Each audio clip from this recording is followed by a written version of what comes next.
Hola, soy Gabriel León y estás escuchando La Ciencia Pop, un podcast sobre historias de ciencia.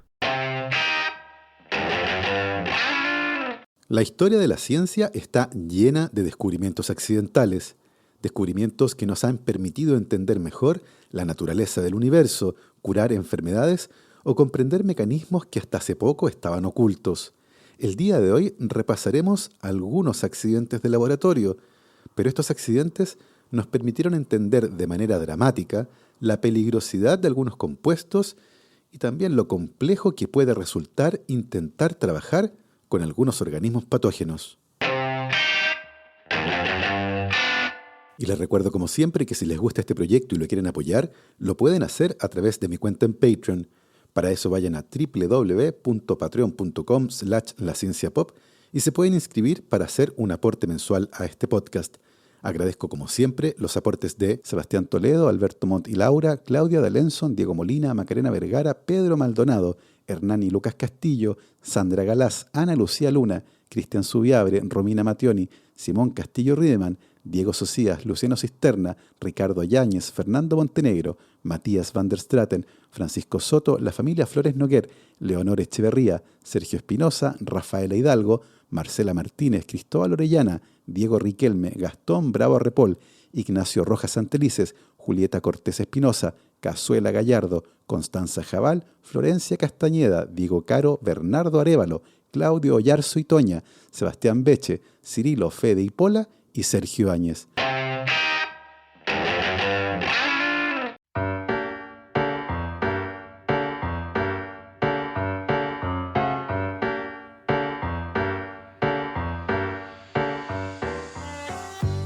En 1598, Enrique IV, rey de Navarra y Francia, firmó el Edicto de Nantes, que le confería a los protestantes franceses, conocidos como hugonotes, la libertad para practicar su religión en armonía con la mayoría católica de Francia, poniendo así fin a las guerras de la religión que tuvieron lugar en Francia durante el siglo XVI.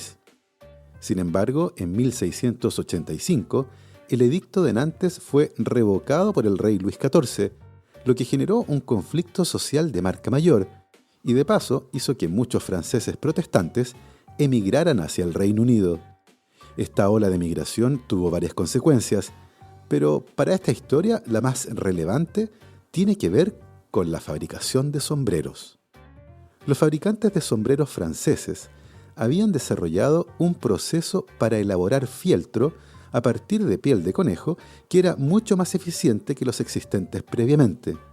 Ese proceso era de hecho un secreto comercial y los hugonotes lo llevaron al Reino Unido. El fieltro se fabricaba por esa época prensando el pelo u otras fibras de origen vegetal para formar una suerte de tejido enmarañado y compacto que tiene además muy buenas propiedades textiles. En el caso de las pieles animales, el proceso comenzaba separando el pelo de la piel, y los fabricantes franceses de sombreros habían descubierto que el proceso podía ser facilitado mezclando la piel de los conejos con una disolución de nitrato de mercurio. El gran problema es que se trataba de un proceso extremadamente peligroso, ya que utilizaba una de las formas más tóxicas del mercurio, un metal pesado que puede causar una enfermedad grave y la muerte en caso de intoxicaciones. Y los hugonotes llevaron ese secreto tóxico al Reino Unido, donde los fabricantes de sombreros rápidamente adoptaron ese método para fabricar el fieltro. Ese es, de hecho, el origen histórico de la expresión inglesa mad as a hatter, tan loco como un sombrerero, expresión que hace referencia a los síntomas que afectaban a los fabricantes de sombreros que, trabajando en condiciones de pésima ventilación y sin ropa o protección adecuada, manipulaban las pieles saturadas de nitrato de mercurio. Ellos, más temprano que tarde, se veían afectados por el eretismo mercurial, una enfermedad neurológica producida por la inhalación de vapor de mercurio que puede producir graves efectos nocivos en los sistemas nervioso, digestivo e inmunológico, los pulmones y los riñones. Las sales inorgánicas de mercurio son muy corrosivas para la piel, los ojos y el tracto gastrointestinal y pueden inducir toxicidad renal si se ingieren.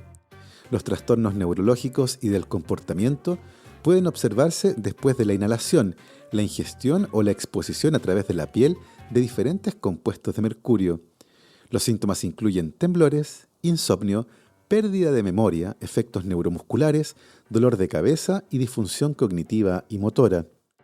La intoxicación por mercurio fue reconocida rápidamente a nivel mundial y estaba muy claro que dependía mucho de la forma en la que el mercurio entraba en contacto con los animales.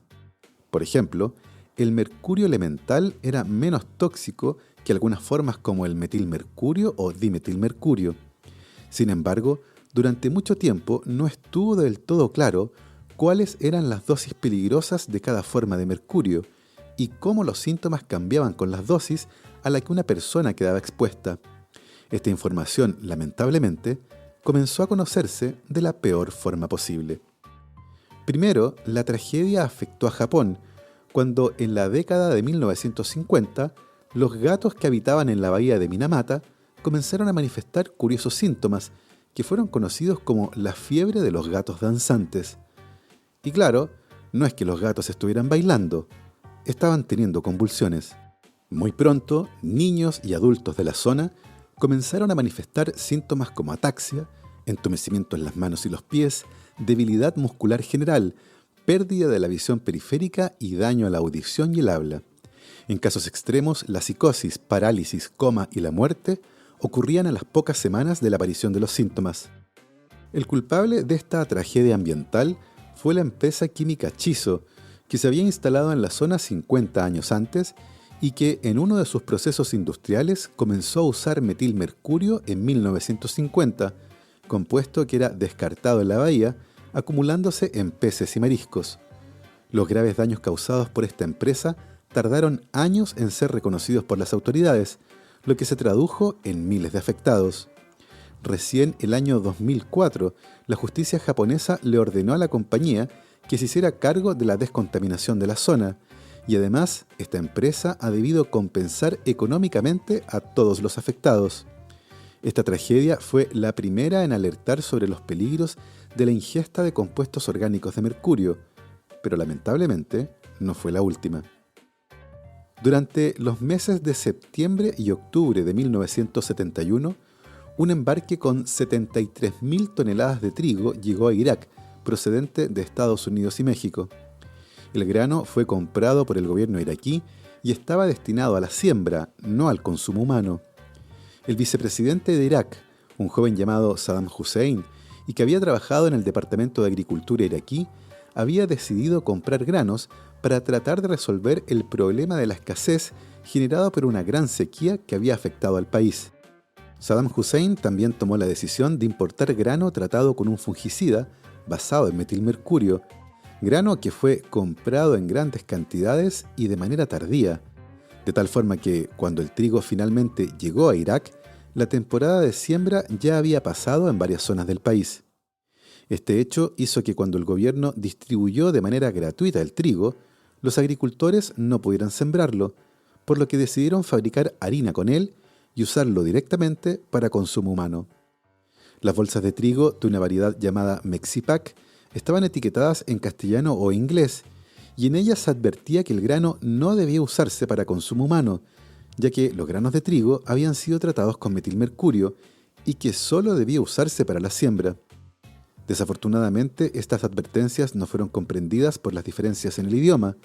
Tampoco tenía sentido para los iraquíes el dibujo de una calavera cruzada por dos fémures, una simbología que por aquella época no tenía ningún significado cultural en esa zona del mundo. Así, el trigo, que tenía un llamativo color rosado, fue distribuido entre la población de zonas rurales, molido y utilizado para cocinar pan. En enero de 1972, la tragedia comenzó a manifestarse, y durante el primer trimestre de ese año, el gobierno iraquí notificó la muerte de 459 personas por intoxicación aguda con metilmercurio contenido en el pan elaborado en las zonas rurales, particularmente en el norte de Irak. Sin embargo, algunas fuentes no gubernamentales han sugerido que el número real de víctimas fatales fácilmente podría multiplicarse 10 veces, debido en parte a que en las zonas rurales las personas usualmente morían en sus casas y no en los hospitales, y esos casos de muertes no hospitalarias no eran reportadas de manera oficial. Se estima que unas 100.000 personas, particularmente niños menores de 10 años, resultaron con daños neurológicos permanentes, y en 1974 tanto la FAO como la OMS establecieron varias recomendaciones para tratar de evitar este tipo de tragedias, como etiquetar los alimentos en el idioma local y usar simbología que fuera comprensible por todo el mundo. También se planteó la necesidad de usar algún tipo de aditivo que le confiriera a los alimentos un fuerte sabor amargo para así desincentivar su consumo accidental cuando se trataba de productos que estaban destinados para la siembra y no para el consumo directo. Hacia finales del siglo XX, estaba claro que la inhalación de vapores de mercurio o la ingesta de compuestos orgánicos de mercurio resultaba extremadamente peligrosa, pero aún no había evidencia de buena calidad sobre los peligros del contacto con compuestos como el metilmercurio. Este compuesto es extremadamente peligroso, algo que quedó claro desde el momento en que fue sintetizado por primera vez, ya que causó la muerte de 2 asistentes de laboratorio que participaron en ese proceso. Se sospechaba que el metilmercurio podía atravesar la piel de manera bastante eficiente, y por eso los protocolos de trabajo incluían el uso obligatorio de guantes de látex y sistemas de extracción de aire para evitar la inhalación de los vapores. Sin embargo, estas medidas de seguridad estaban lejos de ser adecuadas, y nuevamente fue un accidente el que lo demostró de manera dramática. El 20 de enero de 1997, la doctora Karen Wetherhand, química y académica de la Universidad de Dartmouth, fue ingresada de urgencia en un hospital en New Hampshire, luego de pasar 5 días con problemas de equilibrio y dificultad para hablar. Había perdido casi 7 kilos en los 2 meses anteriores y por razones desconocidas había tenido varios otros problemas de salud que parecían no estar relacionados. Los médicos inicialmente sospecharon que tal vez un tumor en su cerebro estaba causando los problemas, pero la doctora Wetherhand les mencionó a sus médicos que ella creía que sus síntomas podían estar relacionados con un accidente de laboratorio que había ocurrido 5 meses antes. El 14 de agosto de 1996, y mientras transfería dimetilmercurio, accidentalmente se salpicó el dorso de su mano con el compuesto. Ella había seguido todos los protocolos y estaba trabajando en una campana de extracción y además estaba usando guantes de látex. Inicialmente, los médicos le realizaron varios exámenes rutinarios, los que no mostraron nada fuera de lo común, lo mismo que una tomografía computacional y resonancia magnética. Teniendo en cuenta la falta de hallazgos relevantes, los médicos decidieron entonces estudiar la hipótesis de la intoxicación por mercurio, analizando muestras de sangre, orina y pelo. Habían pasado 154 días desde la exposición inicial, pero a esa altura no se podía descartar nada. Cuando llegaron los exámenes, el panorama resultó desolador. La doctora Wetherhand tenía 4 miligramos de mercurio por litro de sangre, 500 veces más que el rango normal y 20 veces más que el límite considerado como tóxico. A esa altura, el estado neurológico de la doctora Wetherhand estaba marcado por periodos en los que abría los ojos de manera espontánea, pero sin mostrar respuestas de ningún tipo a estímulos visuales, sonoros o el tacto. Su condición parecía asemejarse a un estado vegetativo persistente, con episodios espontáneos de agitación y llanto. Finalmente, el 8 de junio de 1997, casi 300 días después del accidente, la doctora Wetherhand murió debido a una intoxicación aguda con dimetilmercurio. Los médicos creen que en total se salpicó la mano con menos de medio mililitro del compuesto, pero en su cerebro encontraron 60 veces más mercurio que en muestras de cerebro de personas no expuestas. La gran pregunta que quedó de este caso es cómo ocurrió este accidente si la doctora Wetherhand había seguido todos los protocolos. En ese momento se descubrió que el dimetilmercurio atraviesa de manera casi instantánea los guantes de látex, los que en estricto rigor no ofrecen ningún tipo de protección contra este compuesto. Este accidente modificó los protocolos de trabajo con sustancias como el dimetilmercurio, considerada actualmente como supertóxica, que ahora deben manipularse con guantes de plástico laminado y guantes de neopreno, intentando reducir además al mínimo su uso. A la vuelta de esta pausa, les contaré de otro accidente que modificó de manera profunda el trabajo en laboratorios, esta vez cuando se trata de patógenos peligrosos. La ciencia pop cuenta con el auspicio de Merck, una compañía global dedicada a las ciencias de la vida. El agua es un recurso escaso y por tal motivo, cuidarlo y garantizar su calidad es una prioridad compartida. Sopelco, una marca de Merck, es líder en sistemas rápidos para análisis químicos de aguas y cuenta con los estándares más altos de calidad para todas las industrias. Para más información, consultas y comentarios, pueden pinchar los enlaces que estarán disponibles en la descripción de este episodio. Merck, mentes curiosas dedicadas al progreso humano.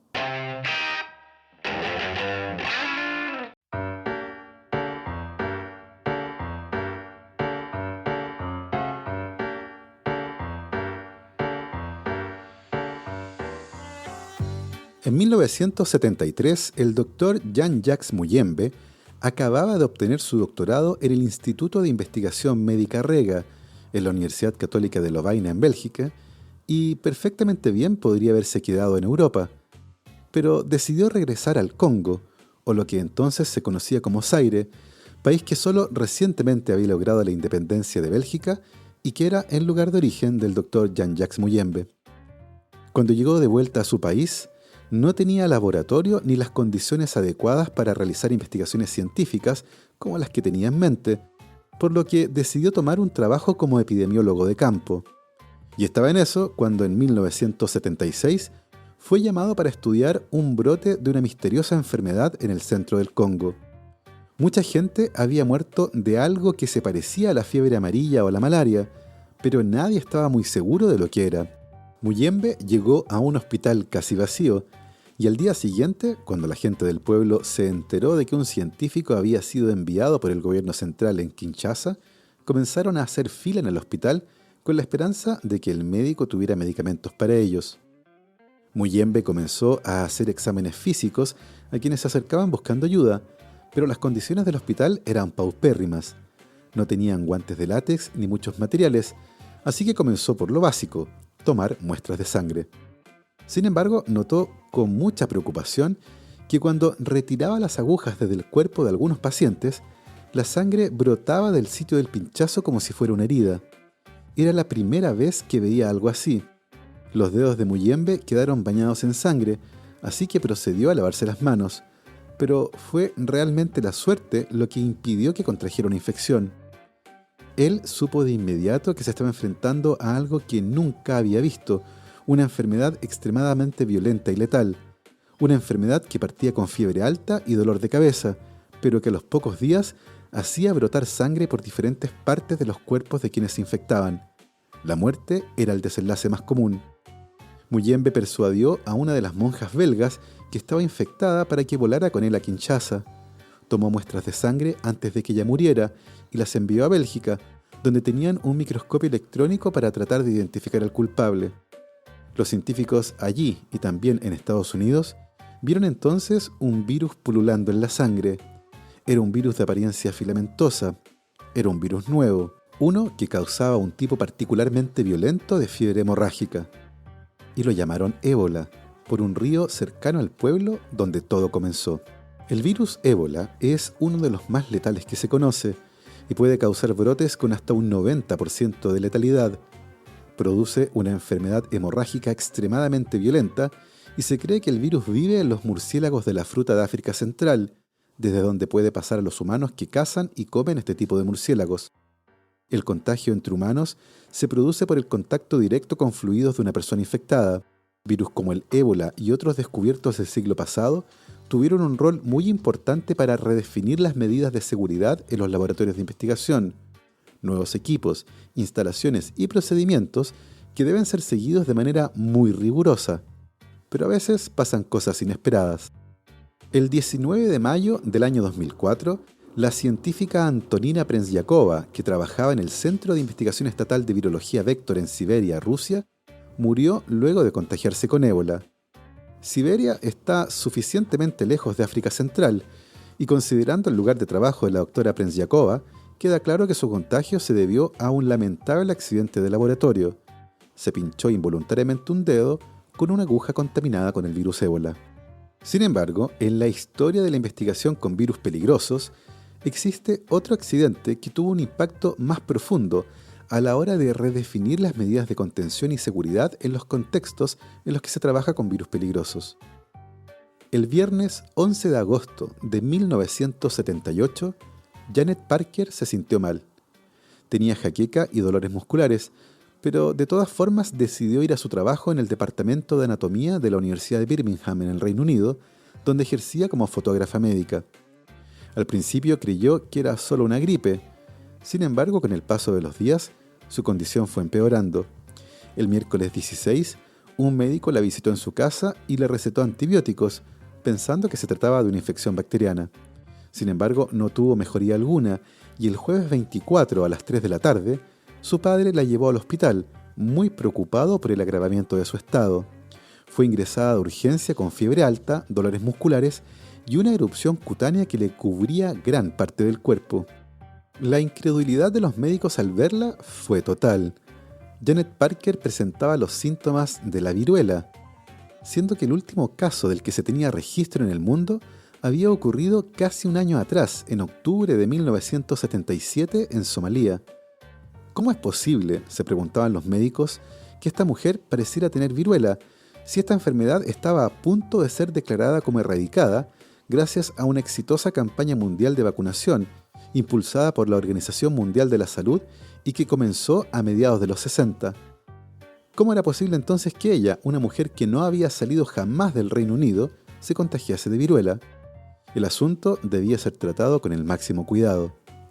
Se tomaron muestras del líquido de las erupciones cutáneas de Parker, las que fueron analizadas por el profesor Henry Betson, jefe del Departamento de Microbiología Médica de la Universidad de Birmingham y quien estaba a cargo del laboratorio de viruela, uno de los 2 laboratorios que trabajaban con ese virus en el Reino Unido y que funcionaba además como centro de referencia y diagnóstico para la viruela. Esa misma noche, el peor escenario posible se confirmaba. Las imágenes de microscopía electrónica obtenidas de las muestras manifestaban la presencia de las partículas virales típicas de la viruela. Janet Parker fue trasladada de inmediato al Hospital Catherine de Barnes, un recinto especialmente preparado para contener y aislar casos de enfermedades altamente contagiosas, y se inició un operativo para poner en cuarentena a todas las personas con las que Janet Parker había tenido contacto en las últimas semanas. Mientras tanto, el Dr. Betson seguía contemplando amargamente la imagen de las partículas de viruela en las muestras de Janet Parker. La misma Janet Parker que él conocía tan bien y a quien veía todos los días, cuando ella subía a su oficina, situada solo un piso más arriba del departamento de microbiología. Solo un piso, justo arriba del laboratorio de viruela. La cronología de este evento procedió de manera trágica y dramática. El 28 de agosto, la Universidad de Birmingham inició una investigación para determinar cómo se había contagiado Parker, ya que todo apuntaba a un accidente de laboratorio. 2 días después, esta comisión fue disuelta y reemplazada por una comisión gubernamental que contaba además con el apoyo de la OMS. El 1 de septiembre, el doctor Henry Betson, acosado de forma permanente y acusado públicamente de ser el responsable del contagio, se cortó la garganta en el jardín de su casa. Dejó una nota que decía: «Siento haber perdido la confianza que muchos de mis amigos y colegas han puesto en mí y en mi trabajo, y sobre todo, de haber arrastrado en esto a mi esposa y amados hijos. Entiendo que este acto es la cosa menos sensible que he hecho, pero puede que al final le traiga algo de paz a mi familia». Su esposa lo encontró malherido, y cuando quiso llamar a una ambulancia sonó el teléfono. Era un periodista que quería hablar con su marido. Después de 3 intentos para convencer al periodista que dejara la línea libre, por fin pudo llamar a una ambulancia y llevar a su esposo al hospital. Había perdido preciosos instantes que podían marcar la diferencia entre la vida o la muerte. El 5 de septiembre, el padre de Janet Parker murió de un infarto mientras se encontraba en cuarentena, y al día siguiente el doctor Henry Betson murió producto de las heridas autoinfligidas. Janet Parker murió de viruela el 11 de septiembre de 1978 y es reconocida oficialmente como la última persona que murió víctima de esa enfermedad en el mundo, enfermedad que fue declarada como erradicada en 1980 por la Organización Mundial de la Salud. El 21 de diciembre de 1978, la comisión gubernamental encargada de investigar el brote de viruela entregó un exhaustivo informe en el que se analizaban todas las posibles rutas de contagio. La comisión tenía la certeza de que el contagio de Parker se había producido por una cepa de virus muy agresiva, procedente del laboratorio de viruela. El trabajo con trazadores de corrientes de aire permitió establecer que, probablemente, las partículas de virus habían pasado del laboratorio a una pieza contigua y desde ahí a una pequeña sala en el piso de arriba, a través de un ducto de aire. Esa pequeña sala, conocida como la pieza del teléfono, era usada exclusivamente por Janet Parker varias veces al día. Y claro, como Janet fue la única contagiada, esa hipótesis parecía razonable. Sin embargo, la comisión no descartó otras formas de contagio, como el contacto con personal del laboratorio que estuviera contaminado, aunque reconocía que su primera hipótesis era la más plausible. El informe también establecía que muchas de las instalaciones y formas de proceder del laboratorio no eran las adecuadas para el trabajo con patógenos peligrosos. Y si bien el laboratorio tenía autorización para trabajar con el virus, ese permiso expiraría a los pocos meses. La OMS había decidido que solo 5 laboratorios en el mundo, todos de muy alta bioseguridad, para evitar riesgos innecesarios, podrían tratar con el virus de la viruela. Por aquel entonces, el trabajo con patógenos peligrosos no estaba aún sujeto a las estrictas regulaciones actuales, y no era extraño que ciertos hechos, totalmente impensados el día de hoy, ocurrieran, como el caso de un investigador que recibió muestras del virus de la fiebre hemorrágica de Lassa por correo regular. Actualmente existen solo 2 repositorios del virus de la viruela en el mundo: el Centro para el Control y Prevención de Enfermedades en Estados Unidos, el famoso CDC, en Atlanta, y los laboratorios del Centro Estatal de Investigación en Virología y Biotecnología Vector, en Novosibirsk, Rusia. Sin embargo, el debate en la comunidad científica sobre los peligros y beneficios de mantener un repositorio de este virus va mucho más allá. Por un lado, están los que opinan que no tiene ninguna utilidad guardar estas muestras y que es mejor eliminarlas. Por otro, algunos creen que es una buena idea tener muestras almacenadas ante un hipotético caso de resurgir la enfermedad de manera accidental o intencional, como un arma biológica, o para realizar investigaciones en enfermedades que sean similares. El debate se enciende de tanto en tanto, como el año 2014, cuando el CDC admitió haber encontrado una caja con muestras de viruela extraviadas mientras limpiaban una bodega de los Institutos Nacionales de Salud en Maryland. Pero por lo pronto, es bueno saber que tanto en el CDC en Atlanta como en los laboratorios Vector en Rusia, están equipados con las normas de bioseguridad y contención más altas del mundo, muchas de las cuales fueron diseñadas a partir del incidente que provocó el contagio y la muerte de Janet Parker. Y así termina la historia de esta semana. Espero que la hayan disfrutado, la que además nos deja una gran lección. Muchas veces solo cambian ciertos protocolos y procedimientos cuando se descubre a través de un lamentable accidente que no eran los más apropiados. Yo me despido como siempre con mis agradecimientos a mis queridos patrons: Manuel Morales, Fernando Rode, la familia Helfman von de Sauer, Giuseppe Carufo, Nicolás Martínez, Felipe Mazanes, Nicolás Cabello, Sandra González, Sebastián Umaña, Diego Torres, Eugenio Gracet, Carolina Valle, Berurin Illeco, Cristóbal Moene, la familia Serpa Rebolledo, Juan Berlinger, Pablo y Milesita Villalobos, José Mtanús, Ana María Alarcón, Rosario Calderón, Michael Cavalar, Pedro Castillo, Adrián Cataldo, Matute y Consu, Candelaria Pimentel, Florencia García, el S Podcast, Keiichi Minamoto, José Luis Ulloa, Dania Sepúlveda, Alex Gutiérrez, Amanda Larraín, Pedro El Bebo Jorquera, Marcela Martínez, Mariela Barriga, Mauricio Silva, la familia Yuri Martínez y Bernardo Pollack. Nosotros, como siempre, nos volvemos a escuchar la próxima semana. Que estén muy bien, recuerden lavarse las manos, usar su mascarilla como corresponde cubriendo boca y nariz, ventilar, ventilar y volver a ventilar, vacunarse en cuanto puedan y por supuesto que la ciencia los acompañe.